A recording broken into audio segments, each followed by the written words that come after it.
The views and opinions expressed in this podcast are simply that, opinions. All are presumed innocent until proven otherwise in a court of law. Sensitive topics are discussed. Discretion is advised.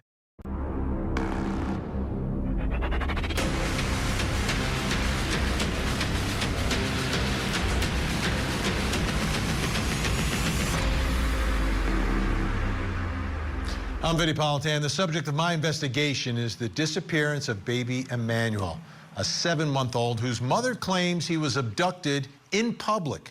A strange story that has now resulted in investigators looking at the parents. Here's the story. Little baby Emmanuel Haro is just 7 months old. His mom, Rebecca, says she went to the sporting goods store and was in the parking lot trying to change his diaper when she was attacked and knocked out cold. When she came to, baby Emmanuel was nowhere to be found. How could a child abduction take place in such a public place? But yet, no one saw anything. Not one witness, not one video. Now, the San Bernardino Sheriff's Department is investigating, and the focus of their investigation seems to have shifted to Emmanuel's parents, Jake and Rebecca, who now have a criminal defense lawyer representing them. Where is baby Emmanuel, and who is responsible for the disappearance of this precious little boy? You know, watching this story as it's developed has reminded me of many other stories that we've covered and the dynamics. There was a case out in California, the Cal City toddlers, very similar to that in the way we first learned about the story and we learned about the disappearance of the child. In that case, it was the mother and father came out and were telling their story and answering questions. Well, the same thing happened in this case. Baby Emmanuel, gone, mom and dad standing out there, and I don't think they've necessarily spent a lot of time in front of cameras and microphones and the media and the public, etc., but telling their story and answering some questions. So let's begin there. Let's take a look at baby Emmanuel's mom and dad. We come to you guys asking you to help us find our son. He was abducted last night from Big 5. Somebody struck my wife while she was trying to change his diaper. And we just ask if anybody knows anything to please contact Ukaipa Police Department. Don't hesitate, just call. His name's Emmanuel. He's 7 months. He's 7 months old. Haven't been notified of any information yet by local authorities? No, we have not. They haven't told us nothing. They said they don't have any major updates. Do you guys plan on doing a local search of your own? We are Yeah, we at have 4 o'clock here at Ukaipa. The community set up a search party at 4:30. So we just ask you guys if you can help us, you know. Please. This is what he looks like. He's just a baby. Just give our son back, please. He was wearing a black onesie with a Nike swoosh on him. If you know anything, please come forward. Please. Please bring us back our son. Safe. So that was the day after, right? So baby is reported missing, reported abducted the night before, and that's the following day, August 15th. And that brings us to the first question in our investigation, which is, what are baby Emmanuel's parents saying now? Now we're a few days into this. The investigation has begun. What are his parents saying now? Here to help answer that question, Court TV crime and justice correspondent Matt Johnson, who is live outside the San Bernardino County Sheriff's Office, and freelance journalist Brandy Carlos, who's been on the scene and covering this story since the beginning. Thank you both. Matt, let me begin with you. What are they saying now? I understand you went to their house today. Not saying much, Vinny, and that is quite the contrast from 6 days ago when this incident first took place, according to the mother, over at that Big 5 sporting goods, when the 7-month-old baby Emmanuel, was ripped from her arms, and she was beaten unconscious, according to her. Well, sheriff's deputies here at the San Bernardino County Sheriff's Office here behind me, I have been in touch with them all day. They are pleading, asking for this family to come back to the table. They have since lawyered up and not answering their questions and not answering our questions. I want to show you what happened at their house earlier. This is the rural community of Cabazon. So we're located just off of the 10 freeway where the family has lived for several years. Right behind the home is the 10 freeway that links Los Angeles to Palm Springs. This home and the property has recently been searched by authorities. The family has lawyered up, no longer cooperating with police. What was that? How are you guys doing? Can you please answer any questions for us?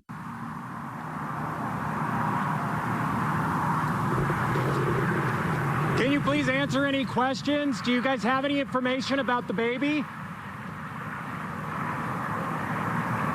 Have police updated you guys at all on the investigation? Can I get his information, please?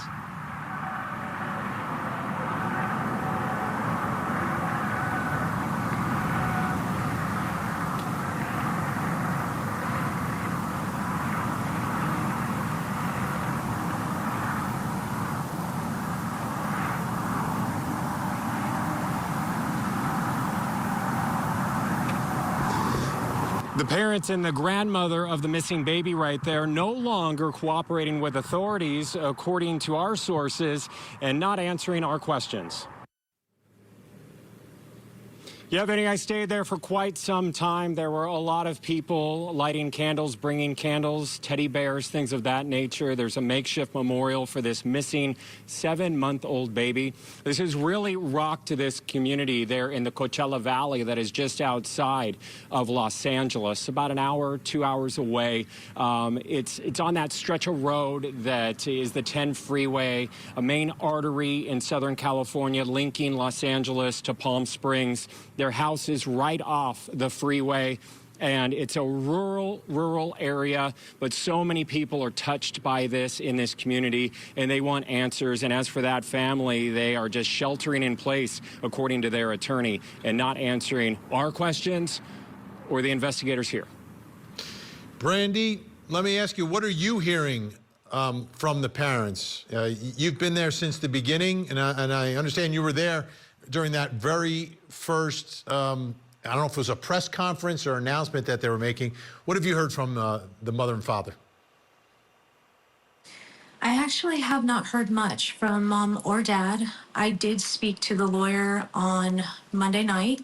We had about a 20-minute phone call, and he addressed to me that the number one priority that these two parents are facing is they want to know where their child is. And there's a lot of public speculation, kind of leading up to what could have happened. And, in the public opinion, things are not looking so good for them.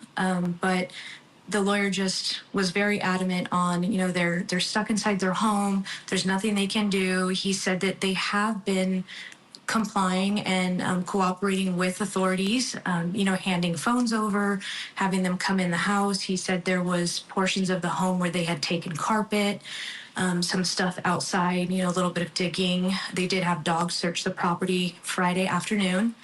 And as much as the lawyer had to say, the number one priority in this is, where is baby Emmanuel? He did tell me that there had been a sighting. I did see that mainstream news is finally releasing that information. So there was a sighting in Kern County. They have released that, but there has been no lead since then. So, Brandy, the one question people have is, so this abduction is alleged to have taken place in that parking lot. Are there any witnesses? Are there any surveillance cameras that would be where they were exactly? Did anyone see her knocked out? Do we know how long she was knocked out? We don't know how long she was knocked out, and the information that has been given to us by authorities is very limited. There are cameras in the area. It has been said that the cameras outside of The Big Five sporting goods store directly were not working. The business across the way that does face the front of that building is out of business. So I do believe, law enforcement, detectives, everybody who's investigating this case right now, I think they absolutely have what they have. I think they know what, they know more than we know, obviously. And even though the community wants answers, they want to know, like, where's the footage? Where's the surveillance? They're not going to directly release that. There's been no Amber Alert issued, which kind of sort of tells us maybe there possibly isn't somebody that has kidnapped the child. I think if there was, that's something that would have been issued right away. But it also tells us that there is no information on who that person is, what they look like, what they were driving, that kind of thing. So we can only kind of speculate based on the information that's been given to us right now. Right. If investigators had video of someone abducting them, right, there'd be an Amber Alert. We'd see maybe a license plate, a description, something like that. One more question, Brandy, to follow up on this. Who has anyone come forward as like the last person who saw Emmanuel other than mom and dad? Like maybe someone apparently they were at a football game right before she went to Big Five. She was at the nephew's football game. Anyone from there say, hey, yeah, I remember seeing baby Emmanuel there? I've actually seen on social media, whether that's been, Instagram, Facebook, there have been numerous amount of people that did see them at the football park that day. They said that they did not see baby Emmanuel there. And there have been a lot of sightings, a lot of people coming forward saying they saw them, at a mall or they saw them at a park, but they never saw baby Emmanuel. I did see a video from a funeral that they all attended. I think it was about a week and a half prior to the kidnapping. Baby Emmanuel was also not present there. So I think the time frame on, when he was last seen by a family member or anybody in the community is really hard to determine at this point. That's a huge fact in all this. All right, great news. Matt and Brandy are going to stay with us. When we come back, are baby Emmanuel's parents actually cooperating here?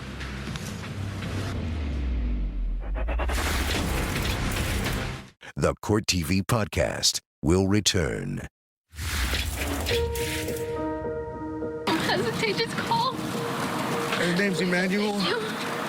He's 7 months. He's 7 months old.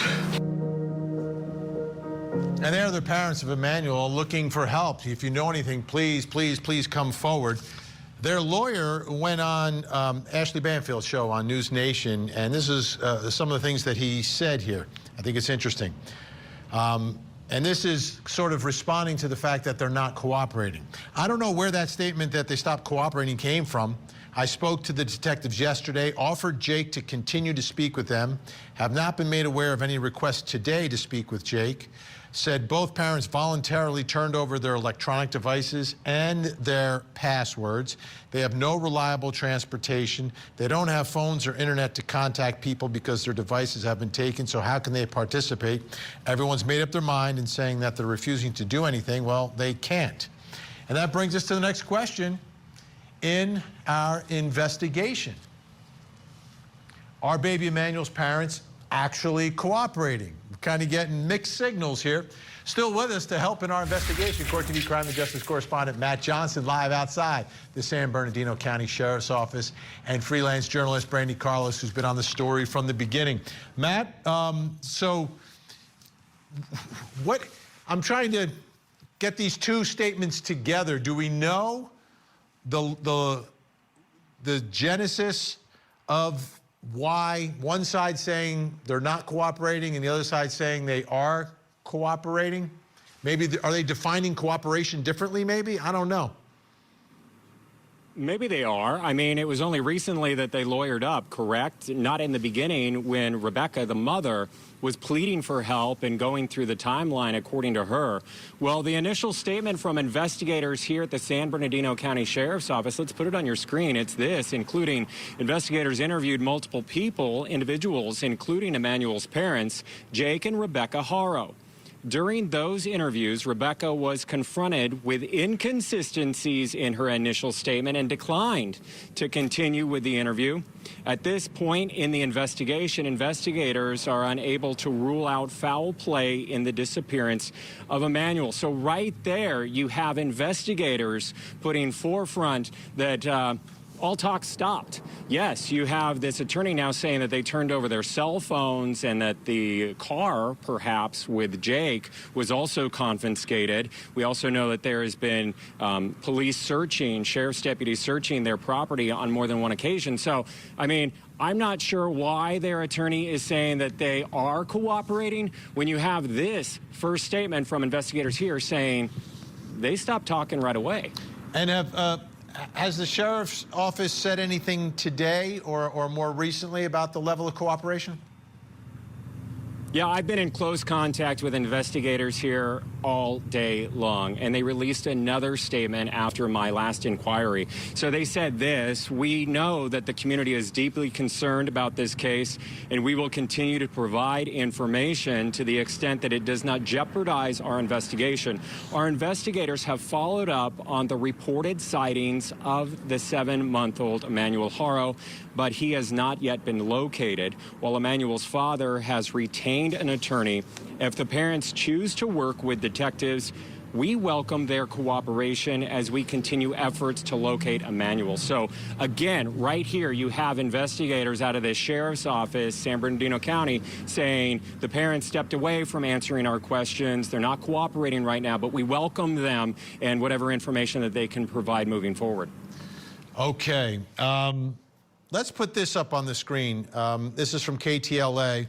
And what Matt was just reporting, that the SBSD Specialized Investigations Division interviewed multiple people, including Rebecca, Jake. The inconsistencies, they confronted her, and then she stopped talking. Like, I kind of understand that. If they start accusing you, you're probably going to stop talking. When authorities asked her to take a lie detector test, her husband reportedly refused the request until a lawyer was present. Brandy, what are your thoughts here on the cooperation, the level of cooperation, and in what direction investigators are going right now? I do believe early on, baby Emmanuel went missing on Thursday. That's when it was reported. Friday is when we kind of got to see the parents, on TV. The first initial statement that we did receive with any information from authorities was that statement, about them not cooperating anymore, refusing until they, sought out some kind of legal counsel. So I thought it was kind of interesting when I did speak to the lawyer on Monday night. He said that he could not speak for both parents. He could only speak for Jake because he was only representing him. So I don't know if there hasn't been any cooperation going on because Rebecca does not have counsel currently. Maybe she's still looking. That is all kind of unknown, I think. And that's a great point there, that the lawyer is doing the right thing. You can't represent both, because if there are charges here at any point, the interests of mom and dad are going to be very, very different, and each would need their own counsel. So that's really interesting right there. Let's take a look at this also from KTLA. Deputies from the San Bernardino and Riverside County Sheriff's Departments launched an extensive search deploying helicopters and canine units, though ultimately neither the child nor a suspect were located. So it seems like there was a search based upon the story told by mom. It continues. While investigators are being tight-lipped about the investigation, the child's grandmother, who insists the parents are innocent, told KTLA that deputies have searched the couple's residence with cadaver dogs, and it was later learned that officials removed the Haro's 2-year-old child from their custody while the investigation is pending. So, Brandy, let me ask you about that. Are there any ongoing searches, either being run by the parents or by law enforcement, for the man who allegedly said "Hola" and then knocked her out and stole the child? Or is everything seemingly at this point focused on the search of the residents and things connected to the parents? I do believe authorities and local law enforcement, I believe they're doing everything they can. I mean, you have to realize that they do a lot of stuff by tech. They have their cell phones. I'm sure they are dissecting them. They're going through them. They can see all the locations that they've been for the past however many months. So I do feel that authorities are actively searching. They know what they're looking for, and they're not going to come out and tell us what they're looking for either. So again, they probably know a lot more than we do. But as far as the community goes, the community has been amazing. From, everybody reporting that they saw them, at certain locations. I know a lot of people have gone out looking, in ditches or just looking in areas, looking in dumpsters. There's been all these things that have been speculated about being seen, but we just, I just urge everybody to continue keeping their eyes open. If you see something, say something, please report it, and you just never know. Businesses, they were seen at a lot of businesses locally within, the past week and a half leading up to this event. So if you are in the Banning, Beaumont, Yucaipa, Cherry Valley area, as a business owner, check your cameras, see if you saw something. Matt Johnson, if in fact something happened to little Emmanuel and someone disposed of his body, we're talking about an incredibly large area. This is almost like a needle in a haystack. Yeah, we're located in the Coachella Valley where this happened outside of Palm Springs, and San Bernardino County, where these deputies serve this community, it's the largest county in the country. I grew up in San Bernardino County, and I can tell you that they are very forthcoming with information. I also worked in the LA market as reporter anchor for many, many years, and if there were surveillance photos of someone abducting this child, I can, just in my own experience working here, I would imagine that they would be spread all over the TV and shared widely by now. So that is something that's top of mind for everybody in this community, but it is a very vast area, and they're in a remote area along the freeway right next to the Morongo Native American reservation there. Matt Johnson working hard for us. Thank you so much. Brandy Carlos doing incredible work covering the story. Appreciate it. Up next, does the mother's story make sense?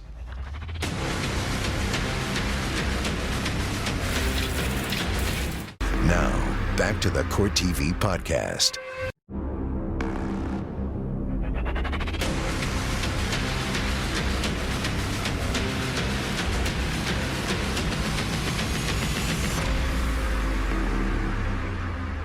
I'm Vinnie Politan. We continue our investigation of the disappearance of baby Emmanuel, just 7 months and now missing. Mom says she was assaulted and the baby was kidnapped in public. Here's the story. Rebecca and Jake Haro have several children. The youngest is just 7 months old. His name is Emmanuel, and he is missing. Emmanuel's mom says she knows what happened. She was in the parking lot of a Big 5 sporting goods store and was trying to change the baby's diaper. That's when she was attacked and knocked out cold. And when she came to, Emmanuel was nowhere to be found. Now investigators are focusing a lot of attention on the parents because they say Mom's story is full of inconsistencies. Where is baby Emmanuel, and who is responsible for the disappearance of this precious little boy? So looking at this story, it really comes down to one of two scenarios, right? You've got one scenario where the baby was abducted. You've got another where the parents are lying about the abduction and something happened to that baby and they are the ones responsible. Now, they're not saying they don't know what happened, Mom and Dad. They're saying they know exactly what happened. Matt Johnson is out there in California and, as you saw, was at the home of Emmanuel's parents and went from the home to the scene of this alleged abduction. Let's take a look.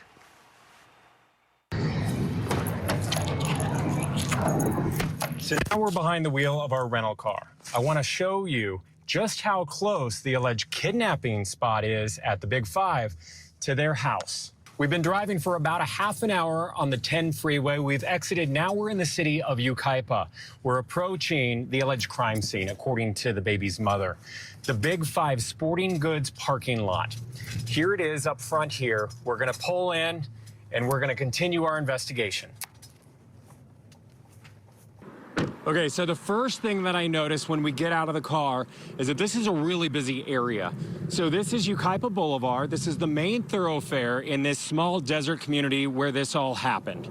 And we are in the parking lot for the Big 5. This would have been similar lighting conditions. It happened at around 7:40, according to the mother. And it happened here where there's a lot of street lights, a lot of cameras, and notice it's right next to a Big Lots and also an AutoZone. Someone must have seen something. On Thursday, August 14th, Rebecca Haro says that she was here in this parking lot over at the Big 5 Sporting Goods in Yucaipa. She says that she was parked in one of these spots changing the diaper of her baby, Emmanuel. And that's when someone walked up from behind. They hit her head. They knocked her unconscious, according to what she told police. When she came to, the baby, just 7 months old, was missing. Changing the diaper in the parking lot. She says she didn't see anything. Everything went white. She got knocked out. All she heard was a man say, "Hola," and then she's knocked out cold. Down and out. And that brings us to the next question in our investigation. Does the mother's story make sense? Here to help answer that question, criminal defense investigator, he's the best, Charles Middlestack, and the host of Hidden True Crime, Lauren Mathias. Great to have you both here. Lauren, I'll begin with you. What do you think of the story? What about the story do you not believe or believe? How does it sound to you? Does it make sense?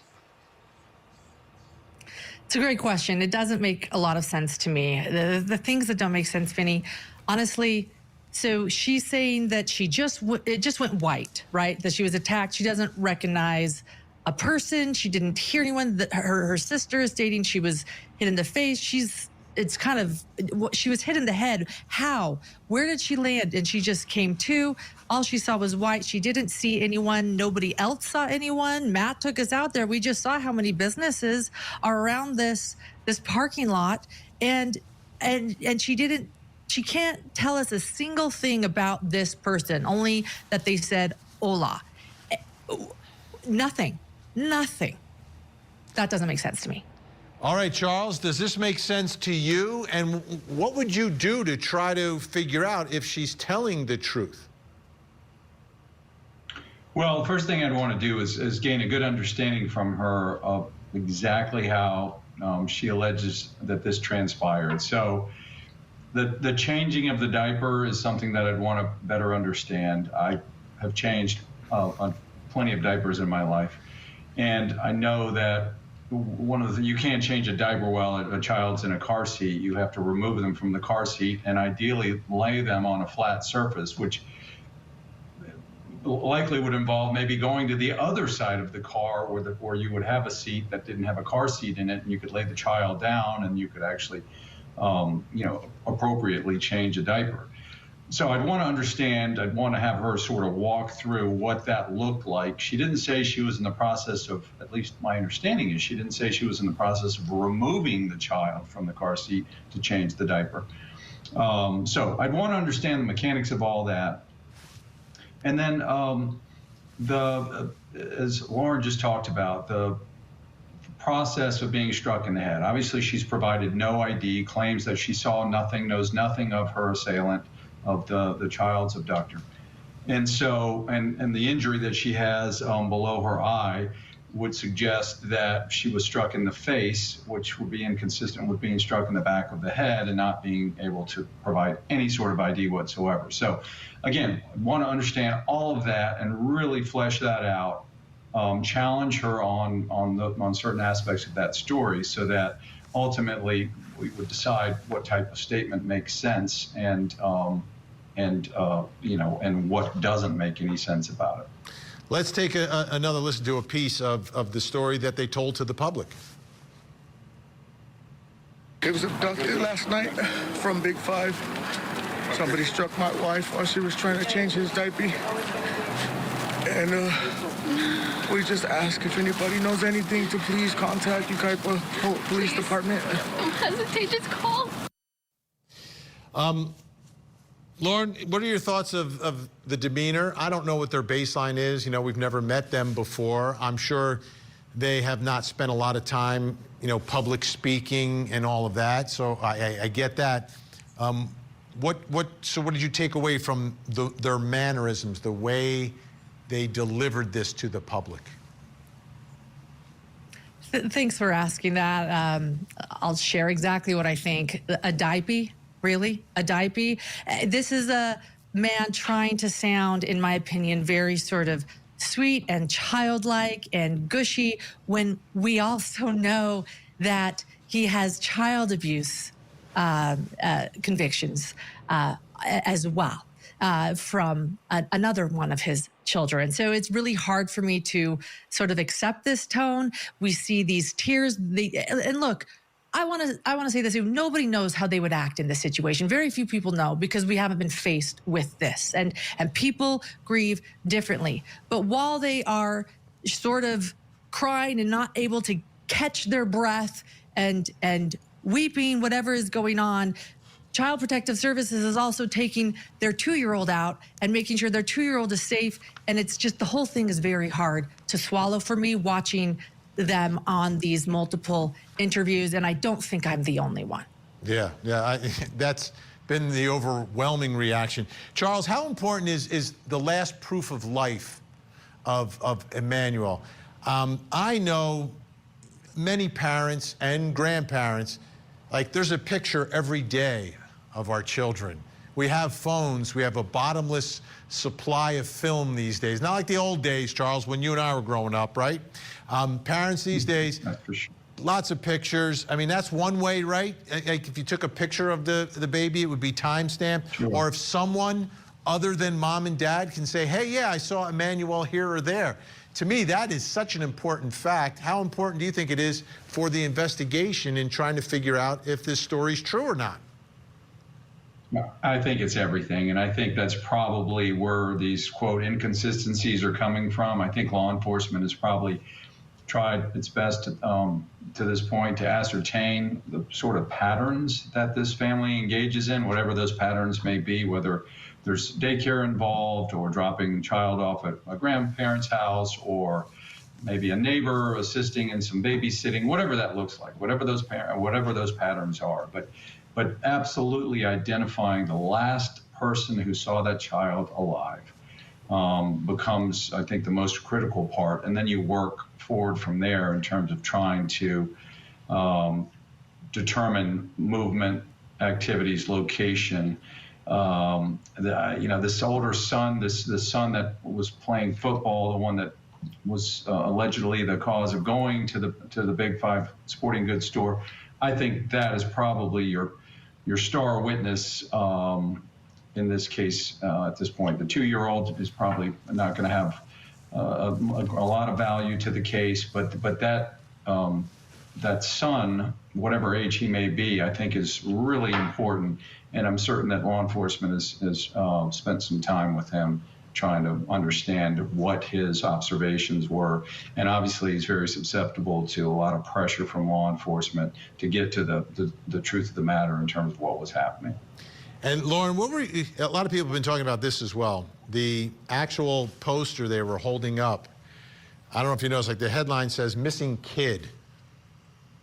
We talk about missing kids all the time, but I've never seen an actual poster with the picture on it that says "Missing Kid."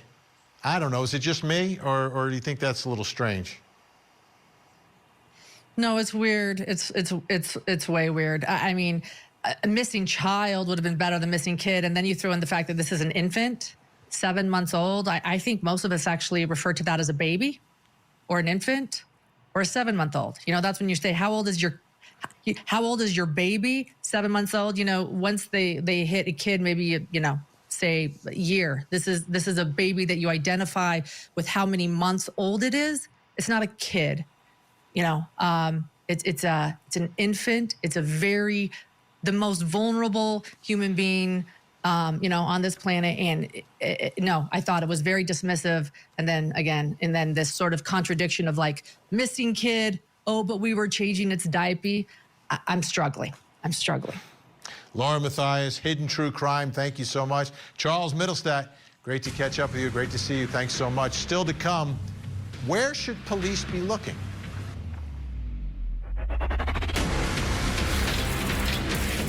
This is the Court TV podcast. Do you guys plan on doing a local search of your own? We are Yeah, we at have 4 o'clock here at Kaiba. The community set up a search party at 4:30. So we're afraid to just ask you guys if you can help us, Please. So those are Emmanuel's parents talking about, and that's the day after, right? That's the 15th. That is, that disappears at night, is reported missing at night, and that's the following day. And they're organizing a search at 4:30 that day, which is interesting to me because that's based upon the abduction theory. But if the child's abducted, would you be looking, what are you looking for? I don't quite follow that. Jake, the father's lawyer, was on with Ashley Banfield on News Nation, and Hughes is the lawyer, Vincent Hughes, said that Haro, the father, feels like no one is listening to him and question whether the cops are doing enough. The reason I'm on the show, to be very clear, is they're begging for the public to help. They're begging for people to provide information. And that brings us to the next question in our investigation, and it's about the police investigation. Where should police be looking right now? Here to help with our investigation, forensic death investigator and the host of the very popular Body Bags podcast, Joseph Scott Morgan, and retired FBI Special Agent Bobby Chacon. All right, Bobby, if you were called in on this case, where would you be looking based upon the two theories, right? There's one theory the parents could be involved. The other theory is that there was an abduction here. Yeah, well, if you buy the abduction theory, there is no place to search. Like you said, Vinny, if the theory would be, I don't know, a trafficker or whatever gets this kid into a car and then takes off in the car. So they're not going to be in the nearby woods. They're not going to be in the families. Now, if the parents are involved, what you do is you take cadaver dogs out to the property, and that's where we see police have been searching. So we know what theory they're working under. And that's the natural theory because, the mother's story doesn't make sense in a lot of ways. For a person to lose consciousness, they have to be hit so hard in the head that they would sustain a much more significant injury than this mother has apparently suffered. And so, they're going by the theory that this woman had something to do with the abduction. So therefore you look at the property, you bring cadaver dogs, you bring tracking dogs, you search the property, you get search warrants, which is what they've done. The other theory, the abduction theory, there's not much to do unless somebody saw a car, the kid being put in a car, or you have video from the parking lot of that shopping center. If they have video of that Big Five, of this woman coming into that store without the kid, they've got some hard questions for her. Yeah, Joseph Scott Morgan, let's go under the theory that investigators perhaps are looking for a body, right? I mean, it's the reality, right? If they're looking for a body, and we don't know how long the baby may have been gone, what are they likely to recover at this point out there in the Coachella Valley? How are you looking at this? Well, I mean, there's certainly not enough time has passed for there to be a tremendous amount of decay. You would still have biological evidence that would be there, certainly stuff that's recoverable, and certainly something that could tell an annual story just from a trauma standpoint. I think, Bobby had hit on how they're searching the property. Along with dovetailing with that, I'm going to be all over these vehicles. The one thing I found in that investigation, if people are involved in the death of an individual, one of the things that you want to do is try to put as much distance between themselves and the decedent as possible. Anytime that involves a vehicle, if there's any kind of biological evidence, now we have to assume that family vehicles, you're going to find this child's DNA in there. But I'm talking about things like blood, what sort of thing. And you have to be able to explain that from a physical, how did blood from this child arrive inside the interior of the vehicle if there's no known trauma in the past. So I'm going to be looking really hard at the vehicle and also continue to search around the property. And where are the parents prone to go? You and I actually covered a case a couple of years back about a family that went camping, it seems like to me, and the father disposed of remains in an area where they knew they were familiar with camping. All right, so you have to look at those patterns of behavior. What isolated areas did they access that maybe no one else? And Bobby, they've also taken the possession of the phones, and I don't know if they'll be able to track the whereabouts, and if they were in the vehicle, like Joseph Scott Morgan was talking about, if there are locations that they're going to begin to search in that area, what are the challenges in that part of the country? Well, I live here. I live in the Coachella Valley, and it was 114 degrees here today. And I have coyotes that run through my backyard almost daily. So you have heat. That's the main thing here. You heat. It's 114, 115 degrees every day. If a child is left outside, like the doctor said, you're going to have decomposition. You're going to have the heat. The heat destroys everything out here. The sun is so strong. Unless you bury something, it's gonna be eaten up by the sun. The second thing is, they've not only seized the phones, which you're right, they can see what cell sites those phones have been hitting off of, and hopefully they're looking at their bank records. Did they get gas somewhere, during the ensuing days or preceding the child's supposed disappearance? Because we don't really know when the child was last seen. So they're going to be looking at, did they stop and get gas? Did they stop at a convenience store somewhere? They're going to be pouring over all of those kind of records to see what direction, these people were living in. If they took a trip recently, if they traveled anywhere where they needed to get gas or supplies, because generally they want to drive a distance, like the doc said, put distance between themselves and the child's body. Joe Scott Morgan, we have about 15 seconds left here. How optimistic are you that they'll be able to find baby Emmanuel? Alive, very low. I think at this point remains. This child's baby is so fragile, and as Bobby pointed out, this is a hostile environment environmentally. It's going to be an uphill climb for the investigators. Joseph Scott Morgan, Body Bags Podcast, Bobby Chacon, great to have you both on the show. Thank you so much. Now, as I mentioned, there are just two possibilities here. Mom is telling the truth, and some man abducted this child. And at this point, that may be what everyone is actually hoping for, because under that possibility, Emmanuel may still be alive.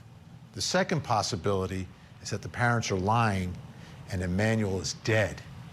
This is the rare situation where a child abduction is actually the best outcome. I'm Vinnie Politan. We'll keep digging for answers as the investigation continues.